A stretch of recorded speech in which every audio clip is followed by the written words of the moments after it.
The wizard studies में आप सभी लोगों का एक बार फिर से स्वागत। अभी हाल में इजरायली सेना ने दक्षिणी लेबनान में संयुक्त राष्ट्र अंतरिम बल, जिसे यूनिफिल कहा जाता है, उसके मुख्यालय पर हमला कर दिया।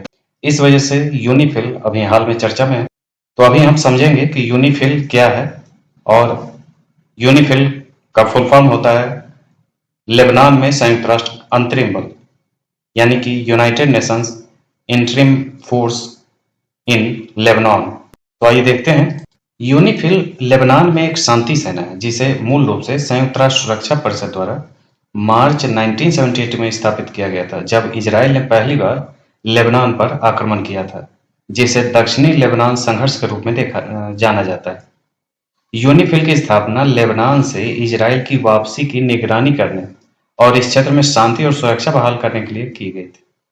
2006 में हिजबुल्लाह और इजराइल के बीच लेबनान में 34 दिनों के युद्ध के बाद, जिसमें लगभग 1100 लेबनानी लोग मारे गए थे, यूनिफिल के अधिदेश का विस्तार कर दिया ताकि वह शत्रुता की समाप्ति की निगरानी कर सके और दक्षिणी लेबनान में तैनात लेबनानी सशस्त्र बलों को सहायता दे सके, जिसमें 48 सैन्य योगदान देने वाले देशों से लगभग 10,500 शांति सैनिक उसमें शामिल होते हैं। यूनिफिल शांति सैनिकों की एक बड़ी संख्या इंडोनेशिया से आती है। इटली, भारत, नेपाल और चीन भी शांति सेना में बड़ी संख्या में सैनिक भेजते हैं। इसका वित्त पोषण महासभा द्वारा वार्षिक आधार पर अनुमोदित एक अलग खाते के माध्यम से किया जाता है। यह संयुक्त राष्ट्र शांति सेना का हिस्सा है और यूनिफिल के नियमों के अनुसार बल प्रयोग केवल तभी किया जा सकता है जब आत्मरक्षा के लिए या अपने कर्तव्यों के निर्वहन के लिए ऐसा करना आवश्यक हो।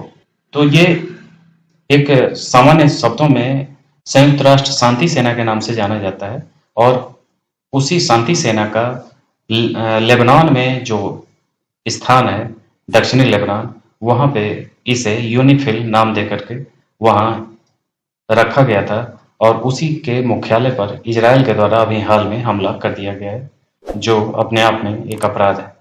तो ये था आज का अपडेट। इसी ढंग के अन्य अपडेट्स के साथ हम फिर मिलेंगे। आज के लिए इतना ही। धन्यवाद।